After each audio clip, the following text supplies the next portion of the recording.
اللہ کی لاٹھی بے آواز ہے، وہ جب چاہے انصاف لے سکتا ہے۔ کسی زمانے میں ایک قصاب تھا، وہ رات کے وقت جانور ذبح کیا کرتا تھا اور دن میں اپنی دکان پر گوشت لا کر بیچا کرتا تھا۔ جب یہ قصاب جانور ذبح کرتا تو خون کپڑوں پر لگ جاتا، تو یہ قصاب گھر آ کر خون آلودہ کپڑے بدلتا۔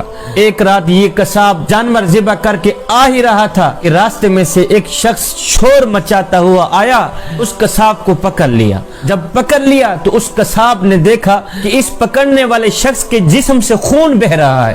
یہ دیکھ کر قصاب بڑا ہی حیران ہوا، اتنے میں وہ شخص فوت ہو گیا، مر گیا۔ جب وہ مرا تو قصاب نے دیکھا کہ مرنے والے کے جسم میں ایک چھرا کھونپا ہوا ہے، کسی نے اسے قتل کیا ہے، کسی نے اسے مارا ہے۔ اب جو اسے قتل کرنے والا تھا وہ بھاگ گیا۔ اب لوگوں نے اس قصاب کو ہی آ کے پکڑ لیا۔ قصاب کے خون آلودہ کپڑے دیکھ کر لوگوں نے کہا تو نے ہی اسے قتل کیا، تو ہی اسی کا قاتل ہے۔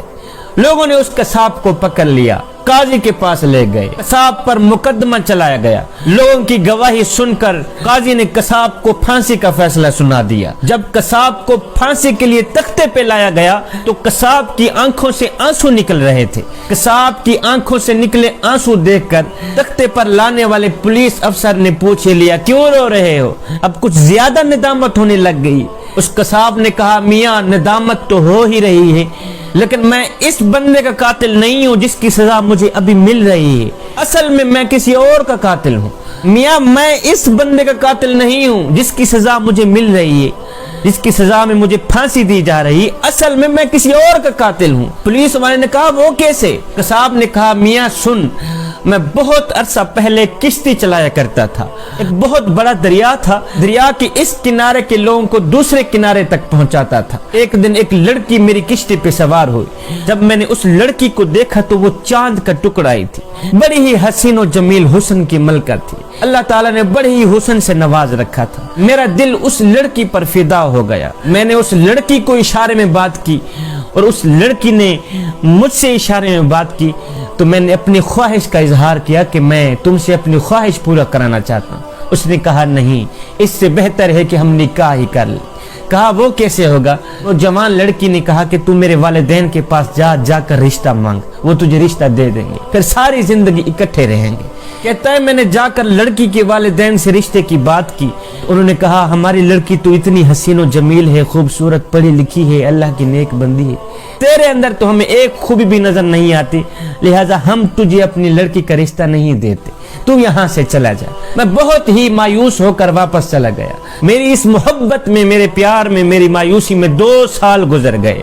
2 سال کے بعد ایک دن میں کشتی چلا رہا تھا، ایک عورت میری کشتی پہ سوار ہوئی۔ اس عورت کے ساتھ اس کا ایک بچہ بھی تھا۔ جب میں نے غور کیا تو دیکھ کر حیران رہ گیا کہ یہ وہی لڑکی تھی جس کی محبت میں 2 سال میں نے بڑے ہی مشکل سے گزارے۔ یہ وہی عورت ہے جس کے عشق میں، جس کے پیار میں نے 2 سال بڑے ہی مشکل سے گزارے۔ اب میں نے کیا کیا؟ میں نے اس سے باتیں کرنا شروع کر دی۔ اب اس لڑکی نے کہا نہیں، میں تجھ سے باتیں نہیں کر سکتی، اس لیے کہ میں کسی کی امانت ہوں، میری شادی ہو گئی، یہ میرا خامد ہے، دیکھو یہ میرا بیٹا ہے، میں کسی کی امانت ہوں، میں تیرے ساتھ بات ہرگز نہیں کر سکتی۔ میں نے اسے بہت باتوں پہ مائل کیا، لیکن وہ بت بن کر بیٹھی ہی رہی، کوئی جواب نہ دیا۔ ادھر میرے دل میں گناہ کا خیال آیا کہ آج وقت ہے میں کچھ نہ کچھ کر ہی لوں، آج وقت مل گیا ہے کہ میں اپنی خواہش پوری کر ہی لوں۔ 2 سالوں کی محبت میں نے دل میں سما رکھی ہے، 2 سالوں کا پیار میں نے دل میں سما رکھا ہے، آج وقت مل گیا ہے کہ میں کچھ نہ کچھ کر ہی لوں اس کا۔ اب میں نے اس لڑکی کو کہا کہ میرے قریب آؤ، میری خواہش پوری کرو۔ وہ لڑکی کانپ اٹھی، کہا خدا کا نام لو، اللہ سے ڈرو، اس کے عذاب سے ڈرو، میں کسی کی امانت ہوں۔ قصاب کہتا ہے میرے اوپر درندگی کا بھوت سوار تھا، میں نے اس کے معصوم بچے کو چھین لیا۔ میں نے کہا اب میری خواہش پوری کرا دو تو ٹھیک ہے، نہیں تو تیرے بچے کو مار دوں گا۔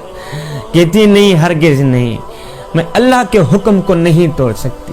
تو میں نے اس کے بچے کو دریا میں ہی ڈال دیا، مار دیا، اس کو ختم کر دیا، پانی میں ہی پھینک دیا۔ میں نے کہا تیرا بچہ تو اب مر گیا، اب تیرے پاس وقت ہے۔